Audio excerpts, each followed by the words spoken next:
Welcome to the Maverick Paradox podcast, where we explore what it is to be a maverick and discover effective modes of leadership. I am Judith Germain, and my mission is to propel the maverick mindset into a world where character and integrity will ultimately have a higher premium than personality and bureaucracy. Thank you for joining me on this journey. If you'd like to continue with me, then please download future episodes on iTunes. So today, we're going to talk with Athena May to discuss Mavericks. Welcome, Athena. Hi, Judith. It's lovely to be on with you. Brilliant. Before we really start, why don't you kick off and tell me a little bit about yourself? Absolutely, yes. So I guess what really started my journey as a Maverick, I saw you talk at an event I was at, and I was deeply inspired by what she was saying. And actually, the thing that I always say to you, and I know you find it highly amusing, is that I was actually a little bit angry. I was like, I identify so strongly with all of these things that you're saying, and then you are telling me that a person who I absolutely loathe is also a maverick, and that was like, I can't be like that person. And it was a real kind of like coming up against the brick wall thing. And I remember we did sit there for a few minutes and just like talk about that. And I was like, no. Then I went away and read your book. It came to me that I'm actually, yes, completely and utterly right. And I've eaten my words on more than one occasion on that one, as you know. And it's the difference between the two, you see, between the two different types of maverick that there are. And yeah, it's absolutely fascinating. That's the kind of thing that I really, really enjoy talking about with you on this. Thank you. I think the two different types of mavericks are the socialised mavericks and the extreme. And I know that you identify yourself as being a socialised maverick. And why is that? I think the main reason is that I've always had, throughout my work career, I've always had incredible people. I've always had incredible people say, oh my goodness, you're so helpful. Oh my God, you're so good at this. You do this. And you go way beyond the call of duty, and you help and you sort things out, and you're wonderful. And the vast majority of clients absolutely adore me. However, management, while they acknowledge that I did a good job, never liked me. They absolutely loathed me, in fact. And I didn't know why. I was like, I don't know why you hate me so much. And it was only as I got older and more experienced that I realised it's because I wouldn't actually be quiet when I saw a problem, or when things were wrong, or even when things were completely unjust. When injustice happens, I cannot keep my mouth shut. I won't keep my mouth shut. It's something that I feel has to be done. And that's why. So I can be incredible at what I do. But I was never, ever, ever going to really advance, because I was stubborn, and I am stubborn, and I will not accept injustice, and I will not accept things that are wrong. If something is going to affect someone in a negative way, I will stand up and say that. And that's been my problem all along. When I say my problem, it's not my problem, it's other people's problem, but I will not allow them to sweep things under the carpet and allow them to go ahead with things that are just basically wrong. And that's why people hated me. And that was a real wake-up call reading your book. Thank you. I think that's really interesting. You brought up two good points there. One, that mavericks have a real big sense of justice and what is right and what's wrong. And socialised mavericks take that to the extreme, really. And that goes hand in hand with being very principled. And I see often when I walk into corporations where you have individuals that will stand up and risk their job if they know the organisation is going to do something that is wrong, which is, again, morality or ethics, for example. So did you see that a lot when you was working? I've walked out of jobs because of it. I was working for one very large leisure company, and they brought in a new system that was basically going to unemploy 2/3 of the workforce in the UK, outsource to India. And they wanted me to be one of the ones who would stay on and train people in how to do the job of others. And I said, no, absolutely not. This isn't about, this is going to, you can see what it's going to do. You've got every single member of the team telling you this is a bad idea. They've been doing it for 10 plus years. You've got all of your outlets telling you we're not comfortable with this idea. We don't think this is going to work, especially with like in-depth issues. We don't see how this is going to work for us. And I basically stood there in the middle of this team meeting and said, look, no, I don't accept this. I don't accept this is a good way to go forward. The leader of the team said, well, you can quit if you like, kind of like smirking, thinking it was a big old joke. And I'm like, fine, I will then. Here's my notice. And stood there and eyeballed and was like, but you can't. I'm like, yeah, I said, well, fine. Okay, I will then.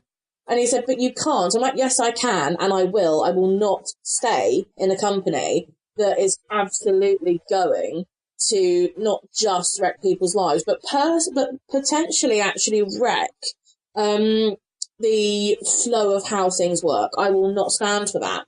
And I was right. I was right. Everything that I said would happen, did happen. I kept in touch with various people from the outlets that I knew very, very well. And they were all coming to me and saying, Sini, it's happened, just as you said. I'm like, I know, mate. I know. What can I do? And they're like, do you though? I'm like, I'm like, look, you've got to help them. You've got to help them as much as you can. I had people calling me a year later when this was implemented saying, can you do something? And I'm like, I haven't got access to the systems, darling. I don't know what else to do. But if you tell them to do this, I was still helping these people who were my friends a year and a half, 2 years later in how to sort out certain issues because they still hadn't managed it. And I couldn't abandon my friends. So effectively, I was still working for the company, telling my friends how to do this thing. And guiding people on the other side of the world that hadn't been given the correct information and the proper information on how to do something. So it was sad. I felt very sad about it, if I'm honest. That's terrible. I mean, that really shows a complete lack of leadership, but it also shows a complete courage from yourself. And it's what I thought was interesting as well is that you were saying that your ex-colleagues still saw you as the leader, still saw you as someone who can help save them, and still went with Absolutely. you. And I just think, but what a terrible loss for the organisation. It really was, actually. And I know that they still have this awful kind of like service that's going on. I mean, this is now going on. Oh, when was this? This is 2003. So we're talking a good nearly 15 years later. They're still experiencing the issues that happen, and nobody knows how to fix them because because they have a massively high staff turnover in the call centre for outlet issues, and nobody knows how to fix the really in-depth things because nobody ever stays long enough to learn the inside track. And to be perfectly honest, I was the only one who knew that one part of the business, and that's why I was brought in the first place, because I was one of the few people on the ground, as it were, who knew that computer system inside out standing on my head. And the vast majority of issues were user issues and not knowing how to sort things out. It was basically a training thing. But I highlight the fact that Mavericks have certain capabilities, certain keystone capabilities, and the first keystone is knowledge. And when I talk about knowledge, I talk about not just the specialism that the person knows, but it's also the touch points around that specialism so that they become quite knowledgeable and they become very much aware of what's happening and who's who and what's going on around them.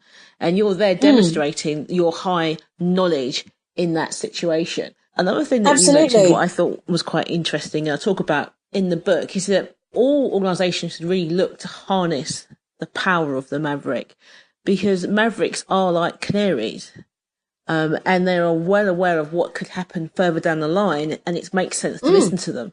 So it's a shame that an organisation that was probably going quite strong did not listen to their canary. Well, exactly. And it wasn't that that they weren't warned, not even from people who were at my my level, and I was at a fairly junior grade. I mean, bear in mind at this point, I was only about 21, 22. I was still a baby in their eyes. But they had people all the way up to like the senior kind of level in the team who'd been there for 10, 15 years saying this is not a good idea, people. And they were ignoring everyone. They were ignoring everything that was said because it was a cost-cutting measure. They would estimate the thing that kept them involved. We're going to save X amount per year doing it. And it's like, you may be saving X amount a year, but what are you going to lose? What are you actually going to lose? And I would love to see the statistics to see what downtime was and man hours were, because I guarantee you it's going to be triple what you think you save. At least triple. Okay. Thank you for that. In terms of the book, was there anything in the book that you thought, oh, I'd like to explore that in a little bit more depth? I think what I really wanted to explore more was how to, because I have a problem. I say problem. I need to stop calling it a problem. That's one thing I need to stop doing, because I've been indoctrinated into this kind of way of thinking that it's me that's difficult. It's not me that's difficult. I am not difficult. I am trying to do my best under difficult circumstances in pretty much every situation. And I think what I need to learn more is how to kind of explain to people the way that I'm thinking, and how to explain it to them, because people don't understand Mavericks. They really don't. They think of them, I mean, as you say, they are an enigma. And I need to explain my thought process better. So I need to kind of work on explaining my thought processes better to people. So rather than giving a 2-minute, a kind of like a 30-second, well, this is going to happen if you do this, which isn't particularly helpful because they can't see how you're thinking. I think the way I think is very, very different, and the way that most Mavericks think is very, very different. So we've got this kind of like mind map in our head. Okay, it's like a flow chart is how I see it. It's like this will go to this, and then this goes to this, and then if that happens, and this will happen. And this whole thing flows down. Whereas if we say, if you do this, then this will happen, you're missing out steps B, C, D, E, F, G, and arriving straight. And the person you're talking to, if they're not a Maverick, won't be able to follow how that happens.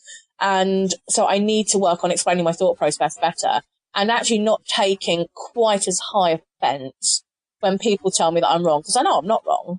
I mean, I know that sounds incredibly arrogant, but I know I'm not wrong I only ever say things if I'm absolutely sure that I'm right about it. So those are the kind of things I need to work on, the things I need to explore. I need to learn to be more kind of like, no.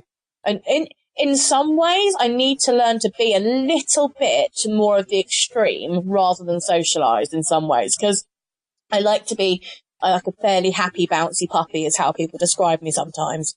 And I want to be less the happy, bouncy puppy and more like, no, this is how it should be done, and actually have people take me more seriously. Because, yeah, that's how it needs to be done. Does that make sense? Makes perfect sense. And you know what? I think all Mavericks on the path to becoming more socialised Mavericks have the same struggle. And I certainly remember being where you are a few years ago. And I think part of it is context. Because I know that, like, I sometimes go into organisations to work with Mavericks on that very thing. And what I notice, it's a language issue. And Mavericks can be quite literal with words, so every word has a specific meaning, so they can get very annoyed if people use their words loosely. So they get tied up in discussing what somebody actually meant. Yes. I mean, I'm completely like, this is what I mean. When I say this, this is what I mean. And I've started actually doing, when I say this word, when I say you, for instance, if we're having a conversation online, I won't say to somebody, you are XYZ. I will say your behaviour is that of XYZ, because that is how their behaviour is. It is not necessarily them. And they may take great offence to me saying that their behaviour is that of XYZ. And it's like, no. You think that I am calling you this. That is not what I'm doing. Look at my words very, very carefully. I am saying your behaviour is that of this. And they don't get the correlation between the two. They don't get the difference either. They don't get that I'm saying, okay, you're acting like this. You're acting like this, like maybe like a spoilt child, for instance. I'm not saying you are a spoilt child at all. I'm saying you're acting like one. Your behaviour is that of one.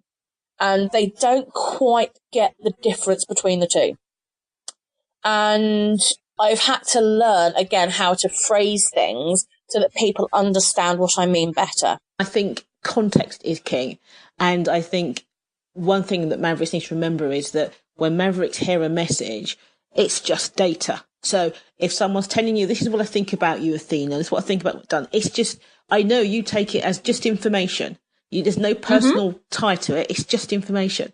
But conformist people can't hear the message because they take it quite personal. So you have to be quite sensitive to how the message is delivered, because you know they will not take, what you're trying to say, because they're like, oh, you sounded a bit angry. Does that mean you don't like me? And then they'll be completely distracted. Exactly. It's like I might be angry about something. I might be frustrated with something. I might be like, no, you can't possibly think that what you're saying is correct here. Look at the evidence. And I suppose that's a bit about cognitive dissonance as well, isn't it? I get very, very caught up with people's cognitive dissonance. If I can give an example of, I posted a video a few days ago. Now, I'm not a particular fan of PETA as an organization. They do some amazing work and they do some awful stuff as well. But, they posted a video, and I've always thought this, why do a lot of people get so like, ew, about human breast milk and about breastfeeding?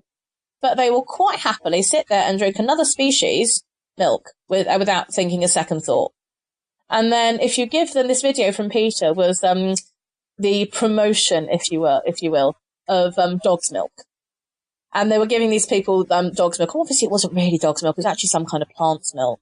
They were like, yeah, this is dog milk. And people were freaking out. They were actually freaking out properly about it. And I'm like, well, can't you see that it's exactly the same thing you're doing? It's exactly the same thing. Just because you have been indoctrinated to think that one species milk is okay, but another species milk isn't. It's exactly the same thing. And yet you're also saying that human breast milk is not something that you want to drink or taste or see being done.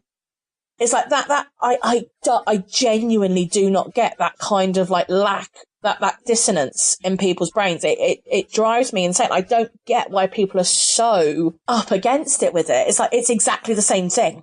Does that make sense again? Does that make sense? It does. Because the difference between Socialised Mavericks and the other three personality types is that Socialised Maverick is likely to change their opinion based on evidence. So they're probably the one personality type is very good at, they strip away, listen to the message without emotion and don't think about emotion. Their own emotional take or something is. And then they listen to what it is, and then they'll go, oh, okay, that seems quite logical. I was wrong. I apologise for being wrong. I'll now do this. Whereas other people are held up with, oh, now I feel stupid, I feel bad, or you're trying to get one over on me, and they won't move in their opinion because they're so tied up. Their opinion is them. And I think the difference with Mavericks is that they stand, whilst they're quite have a lot of integrity and are quite integral with what they do, they will stand apart from their opinion when they're making an analysis choice. Absolutely, and the analysis and things is I mean, I can't even think about how many times I've had a very, very strongly held opinion. But then I've sat down and listened to evidence against that opinion, and I've researched it and I've looked at it. I've gone, actually, you know what? No, I was wrong there. That was an entirely wrong opinion to have, and I can see why now. And yeah, I was going, okay, yeah, you're right. That's good. I can see what you're saying, and I understand what you're saying, and you are right on this. Absolutely. And I've never felt stupid. I've never felt got at or kind of, I don't know, anything other than, no, okay, yeah, that's reasonable. So I get it's a very, very hard thing for people to cope with when they're being told that they're wrong and being told that their opinion is actually possibly invalid because of various reasons. But the tying up with the emotion, and it's like, I've been told again, I mean, oh my goodness, when I keep on thinking about the book and how it like talks about, it's not that you're unemotional, because I'm definitely not. I'm clearly passionate. I'm clearly very, very emotional in what I do. And I have very, very firmly held beliefs on things. but my emotions aren't tangled with it. I can strip away the emotion and go, okay, let's look at this. Let's look at this in a very, very simple manner. What is this actually trying to say? Let's take all the emotion out of it. Let's take all the passion out of it. Let's look at the base facts. And the base facts are this, and this. Okay, that is actually fact. Let's go and research those facts, shall we? And those facts are completely correct. And it's like, okay, yeah, fine. And I've always found that to be a very, very interesting thing about me, because I've always viewed that as an easy thing to do. But it quite clearly isn't, because other people have a massive issue with doing it. So again, as a maverick, I need to be aware that other people aren't like me. I need to be aware that I don't think the same way other people do, because my thought process is a flowchart. My thought process is constantly being evaluated, and I don't hold on. I mean, what's the phrase? Strong opinions loosely held.